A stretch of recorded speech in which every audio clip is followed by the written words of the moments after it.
Viewers, मैं Shafi Bloch और आज मैं काफ़ी अर्से के बाद आपके सामने मुखातिब हूँ और एक अफसोसनाक वाक़या हुआ था और बड़े अफसोस के साथ मैं एक इस इवेंट को इस वाक़े को रिपोर्ट भी कर रहा हूँ। तकरीबन तमाम मेन स्ट्रीम मीडिया ने इस वाक़े को रिपोर्ट किया होगा, लेकिन आज मैं अपनी वीडियो अपने यूट्यूब चैनल के तवज्जुह से भी आज इस वाक़े की तरफ जो है वो हुक्काम बाला की तवज्जो मबज़ूल कराना चाहता हूँ। यहाँ पर ये असल में स्ट्री विलेज है और जो कि गार्डन वेस्ट का इलाका और दुबिगार के दरमियान की ये पट्टी है। और चंद रोज़ कबल यहाँ से जो है वो दो बच्चे जिनकी उम्र 4 से 6 साल बताई जाती है, अली रज़ा और अलियान, घर के सामने खेलते हुए इन बच्चों को अगवा कर लिया गया और कई दिन गुजर चुके। अब तक इन बच्चों का कोई जो है वो इनका लोकेशन ट्रेस नहीं कर पाया, अब तक इन्हें बाजियाब नहीं करा पाया। तो इस सिलसिले में हमने घर में जाकर इन दोनों बच्चों की वालिदा से बात की और काफ़ी खफा भी हैं कि कई दिन गुजर चुके हैं, अब तक इनका कोई कुछ पता इनका कुछ अब तक इन्हें ट्रेस नहीं किया गया, अब तक इन बच्चों को बाजियाब नहीं कराया गया। तो इन बच्चों से जो हमारी वालिदा से हमारी जो बात हुई इन दोनों बच्चों की वालिदा से, पहले वो हम आपको सुनाते हैं। एक अलियान अली रजा नहीं है, कहीं ऐसे अलियान कहीं ऐसे अली रजा। कितने माओं की गोद इन लोगों ने उजाड़े हैं, कहाँ ले जाते हैं, क्या करते हैं, क्या कर रहे हैं, क्यों ये पाकिस्तान में ऐसे क्यों है, बाहर मुल्क ऐसा क्यों नहीं होता है, वहाँ ऐसे क्यों, तो वहाँ कानून है, हमारे मुल्क में कानून नहीं है।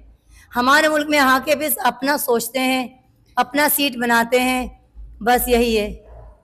हम अपने मुल्क में तहफ़्फ़ुज़ हमारे मुल्क में नहीं है, हम अपने आप को यहाँ पर सेफ्टी नहीं समझते हैं, हम लावारिस इस मुल्क में। मैं पाकिस्तान में लेके खुद को इतना लावारिस समझती हूँ। मैं यही चाहती हूँ कि अगर हमारी आवाज़ दूर दूर तक जा रही है, बाहर भी जा रही है, तो खुदारा हमें वहाँ पर बुलाएं, हमें वहाँ पर बिठाएं। हम यहाँ पर सेफ्टी नहीं है, हम यहाँ पर बिल्कुल सेफ्टी नहीं है, हमारे बच्चे सेफ्टी नहीं है। पाकिस्तान में हम लावारिस हैं, फालतू कुत्तों की तरह हैं हम। कहीं पर हमें बस कुचल रही है, कहीं पर हमें बाइक मार रही है, कहीं पर हमें ट्रेन मार, क्या हो रहा है हमारे साथ, क्या हो रहा है? निकलो तो देखो गन पॉइंट पे मार रहे हैं, क्यों हो रही है सब कुछ? गवर्नमेंट के होते हुए ये क्यों हो रहा है? मेरे शौहर यहाँ बिल्डिंग में एज ए चौकीदार, और मेरे 4 बच्चे हैं। मेरा बड़ा बेटा 14 साल का है, ये मेरे सबसे लास्ट में, मेरे 2 बेटियां हैं, बीच में फिर एक बेटा अलियान, जो मेरा गुलाब का फूल, मेरे दिल का टुकड़ा, मुझसे दूर है। और इसका एक बेटा है बड़ा अली रज़ा, जो मेरे बेटे के साथ लापता है। और इसकी 2 छोटी बेटी, ये बहुत गरीब है, ये भी, इसका शौहर कबाड़ी का काम करता है, कभी है कभी नहीं है, ताकि वो किसी को हक करने नहीं देता, किसिंग करने नहीं देता। वो ऐसा बच्चा है, अपने आप को किसी से टच होने नहीं देता। वो तो ऐसा बहुत शार्प बच्चा है मेरा। तो जाहिर सी बात, उनको नशा आवर दिया जा रहा है। आप सोचो, उसको 7 दिन से दोनों बच्चों को नशा दिया जा रहा है, उनको सुलाया जा रहा है, उन पर क्या गुजर रहा है। खुदारा मेरी अपील है, किस तरह हमने उसको पाला है। हम गरीब हैं, मैं खुद जॉब करती हूँ, मैं यहाँ नहीं थी, हम मेहनत करते, चोरी नहीं करते। मेरे हस्बैंड अलग काम करते हैं, अपने बच्चों के फ्यूचर के बारे में सोच रहे थे कि मैं भी करूँगी, मेरा हस्बैंड भी करेगा, हम कुछ कमाएंगे, अपने बच्चों को पढ़ाएंगे। हमने नहीं सोचा हमारे बच्चे गली यहाँ वहाँ घूमे, चोर डकैत लपंगे बने। हम भी अपने बच्चों के बारे में सोचते, किसी से भीख थोड़ी ना मांग रहे थे। तो क्यों हमारे बच्चों के साथ इंसाफ नहीं हो रहा, क्यों हमारे साथ नहीं हो रहा, और हम खामोश नहीं रहेंगे। ये वाक़या जो हमने रिपोर्ट की, इस वाक़े को, और इसके अलावा शहर भर में आजकल बच्चों के अगवा और लापता होने के वाक़यात में तशवीशनाक हद तक इजाफा हो रहा है और न जाने क्यों अचानक से इस तरह के मामला सामने आते हैं। इस पर बात करते हैं, हमारे साथ senior crime reporter Faraz Khan मौजूद हैं, जो कि काफ़ी इवेंट्स को कवर करने में और बाज़ वक़्त तफ्तीशी रिपोर्ट्स भी और इन्वेस्टिगेशन रिपोर्ट्स भी पढ़ते रहे और कई वाक़यात को भी रिपोर्ट करते रहे। फराज, ये बताया कि एक और अफसोसनाक वाक़या यहाँ पर रोनुमा हुआ, 2 मासूम बच्चे अपने घर से निकले और लापता हो गए। गुज़श्ता दिनों भी न्यू कराची में हमने एक ऐसा वाक़या देखा जहाँ पर एक बच्चा कई दिनों के बाद मुर्दा हालत में पाया गया। तो पुलिस कहाँ है, हमारी इदारे कहाँ हैं, बड़े बड़े जो हमारे जो इदारे हैं, ये नज़र क्यों नहीं आते? मतलब मासूम बच्चों का अगवा हो जाना कराची जैसे बड़े शहर में, एक मेगा सिटी, इंटरनेशनल सिटी, और यहाँ पर आम स्ट्रीट क्राइम्स से तो लोग परेशान हैं ही, अब इस तरह के वाक़यात भी रोनुमा हो रहे हैं। किस तरह देखते हैं आप? देखिए शफी, ये लास्ट ट्यूसडे की बात है और हमारे एक दोस्त है, वो भी एक न्यूज़ चैनल में होते, उन्होंने मुझसे रब्ता किया और उन्होंने थोड़ी सी डिटेल्स भेजी कि यार इस तरह के 2 बच्चे हैं और ये गायब हुए हैं, उनके कुछ जानने वाले थे और इनकी अगर कोई ख़बर पब्लिश हो सकती है तो ये एक नेकी का काम होगा। तो क्योंकि वैसे भी हम लोग न्यूज़ पब्लिश करते हैं, लेकिन ये नेकी वाले काम होते हैं और ख़ास तौर पे बच्चों के हवाले से। तो मैं उस वक्त अपना काम ख़त्म कर चुका था, घर पर आ चुका था, लेकिन ख़ास तौर पे मैंने इसके लिए एक अलग से खबर बनाई और ख़बर बनाने के बाद ये खबर फाइल करी। और उसके बाद फिर मुझे काफ़ी देर बाद पता चला कि सीएम साहब ने भी इस केस का नोटिस ले लिया, गार्डन से दोनों बच्चों के अगवा का। अच्छा, ये पहला केस नहीं था इन दिनों में। इससे पहले हम सारिम, जो 7 साल का बच्चा था, जनवरी की 7 तारीख को न्यू कराची के इलाके बिलाल कॉलोनी से वो पुरअसरार तौर पे गायब हुआ था अपने घर के अपार्टमेंट में, जब वो एक मदरसे से निकला। और उसके बाद से उसका कुछ नहीं पता चल रहा था। और उसी दिन एक डेवलपमेंट भी हुई थी कि उनके वालिद ने ये शक जाहिर किया था, पुलिस को बताया था, मीडिया को बताया था कि उनकी वाइफ के नंबर पे व्हाट्सएप से सऊदी अरब के नंबर से रैंसम की डिमांड्स आ रही है, मैसेजेस आ रहे हैं, 5 लाख रुपए मांगे जा रहे हैं। तो आप, क्योंकि हमारी बदकिस्मती ये है कि जब भी कोई केस किसी हाई प्रोफाइल नहीं हो जाता, जब तक पुलिस जो है वो इस हद तक मुतहरिक नहीं होती जिस हद तक कि उसको डे 1 में हो जाना चाहिए। आमतौर पे मिसिंग के केसेस को वैसे भी इतनी तरजीह नहीं दी जाती, चाहे वो बच्चों का हो, चाहे वो लड़की का हो, चाहे वो एक खातून किसी औरत का हो। तो उसमें कोई ना कोई ऐसा एक लेम एक्सक्यूज़ निकाल दिया जाता है जिसकी वजह से उसको एक ख़ास तरजीह नहीं दी जाती। यही हुआ कि जब वो सारिम का केस था, सारिम के केस के बाद ये गार्डन वाले 2 बच्चों का केस आया। फिर उसके बाद जो है वो ट्यूसडे को ही 2 साइट एरिया से 2 बच्चे गायब हुए। तो टोटल 5 बच्चे हो गए कराची से जो गायब हो गए, और ये दिनों के अंदर जी। और उनकी एज जो थी वो समझ ले 4 साल से लेके 12 साल के दरमियान की थी। ठीक है, उसमें से 3 बच्चे तो वो मदरसे के थे, एक सारिम मदरसे का बच्चा था, 2 साइट वाले जो सारे बच्चे थे वो दोनों जो है वो मदरसे के बच्चे थे।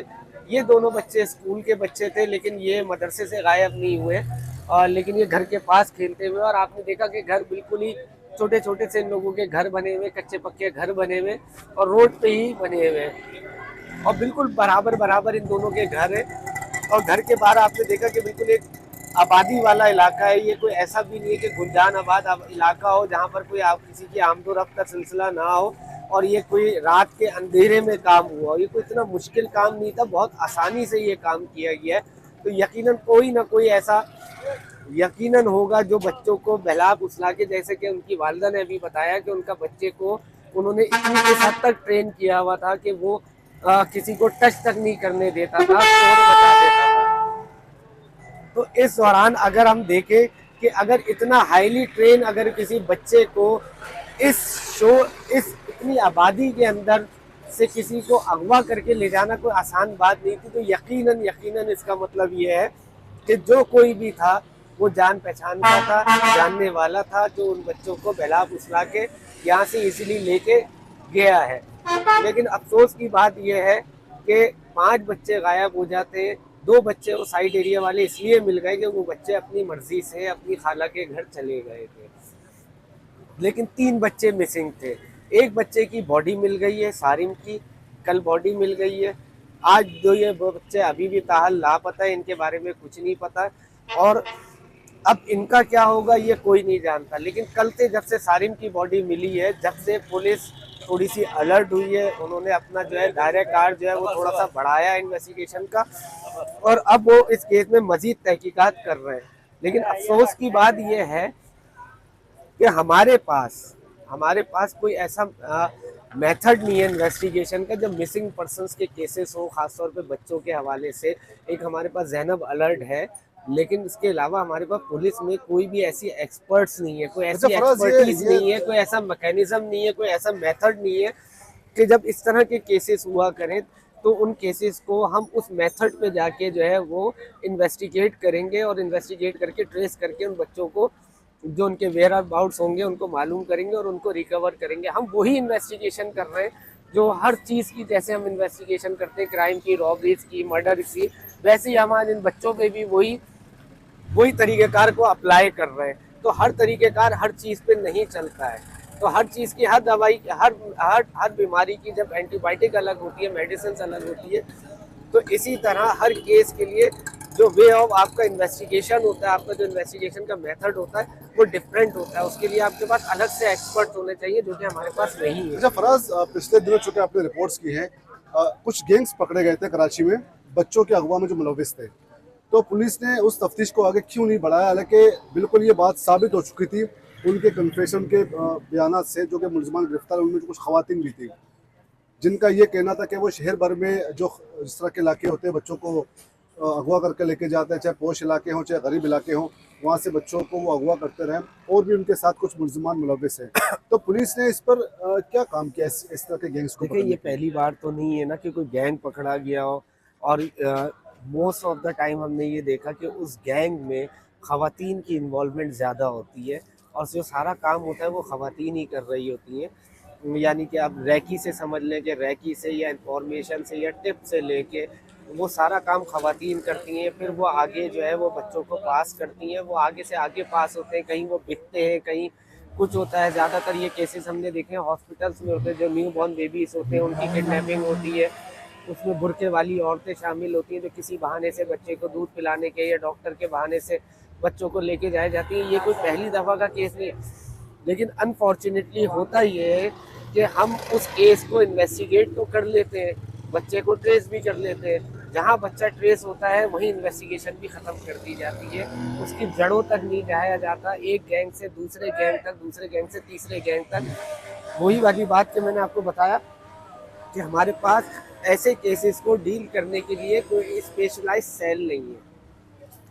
वुमेन एंड चाइल्ड का आपके पास एक है, लेकिन कोई ऐसे एक्सपर्ट आपके पास एक्सपर्ट नहीं है, ना आपके पास कोई एक्सपर्टीज है जिनको आप फॉलो करें, जिनको आप अडॉप्ट करें, और उसी तरीक़ेकार पे, उसी मेथड के ऊपर आप उन केसेस को इन्वेस्टिगेट किया करें। आपके पास इस तरह के जितने भी क्राइम में इन्वॉल्व लोग हैं, किडनैपर्स हैं, चाहे वो ख़वातीन है चाहे वो मर्द है, उनकी एक प्रोफाइल होनी चाहिए, उनका पूरा एक डाटा होना चाहिए, हर चीज़ आपके पास अवेलेबल होनी चाहिए, ताकि सबसे पहले आप किसको देखते हैं? सबसे पहले आप देखते हैं उन लोगों को जिनका आपके पास रिकॉर्ड मेंटेन होता है, आप उनसे मालूमात करते हैं। अगर वो इन्वॉल्व नहीं होते तो वो आपको कोई ना कोई लीड देते हैं, कोई इन्फॉर्मेशन देते हैं। फिर जो आपके हिस्ट्री शीटर्स होते हैं आप उनको इन्वेस्टिगेट करते हैं।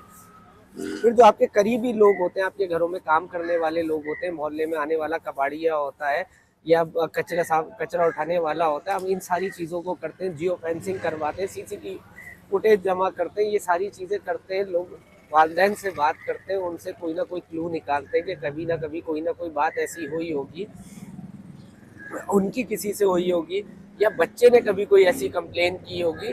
तो ये बहुत सारी चीज़ें हैं जो करनी पड़ती हैं, लेकिन हम वही लोकल हम डिपेंड करते हैं ज़्यादातर केसेस के ऊपर, चाहे वो स्ट्रीट क्राइम का केस हो या कोई भी हो। हम सिर्फ और सिर्फ फोकस किस चीज़ के ऊपर कर रहे होते हैं कि अगर वॉलेट गायब है, मोबाइल गायब है, तो ये स्ट्रीट क्राइम है, डकैती मदामत पे मारा गया। ज़्यादा से ज़्यादा हम नेक्स्ट स्टेप पे जाते हैं, सीसीटीवी फुटेज ढूंढते हैं। सीसीटीवी फुटेज हम ढूंढते हैं, वहाँ से केस को सॉल्व करने की कोशिश करते हैं, या अगर फैमिली या उसका विक्टिम की कोई फैमिली है वो कोई स्टेटमेंट देते तो उसकी बिहाफ पे करते हैं। इसके अलावा हमारे पास कोई ऐसी कोई टेक्नोलॉजी नहीं है, ना हमारे पास कोई एक्सपर्ट्स है, ना हमारे पास कोई ऐसी एक्सपर्टीज़ है। हम स्ट्रीट क्राइम के लिए आज तक कोई स्पेशलाइज टीम नहीं बना सके, हमारे पास कोई ऐसे एक्सपर्ट्स नहीं है जो इन केसेस को डील कर सके, तो हम इन छोटे छोटे बच्चों के लिए क्या करेंगे। बहुत बहुत शुक्रिया फराज। बात घूम फिर के फिर वही आ जाती है, पुलिस की नेग्लिजेंस और हुकूमत की बिल, हुकूमत की तरफ से कोई बिल हमें नज़र नहीं आती कि किस तरह कानून साजी होनी चाहिए, किस तरह पुलिस को वेल ट्रेन करनी चाहिए पुलिस को, ताकि इस तरह के केसेस के लिए बाकायदा अलग से फोर्स बनाए जाएं जो कि वेल ट्रेन और वेल तरबियती याफ्ता फोर्स हो। बहरहाल दुआ है कि अल्लाह करे ये बच्चे भी सही सलामत खैरियत से अपने घरों को लौट जाएं, और इस तरह के गैंग्स जितने भी शहर भर में जो ऑपरेट कर रहे हैं इनके खिलाफ कुछ हुकूमत कार्रवाई के लिए संजीदा नज़र आ जाए, ताकि आइंदा किसी भी मासूम बच्चे की ज़िंदगी ना दाव पे लगे और कोई भी घर ना उजड़ा हो। तो अब तक के लिए इतना ही, इजाज़त दीजिए। अल्लाह हाफ़िज़।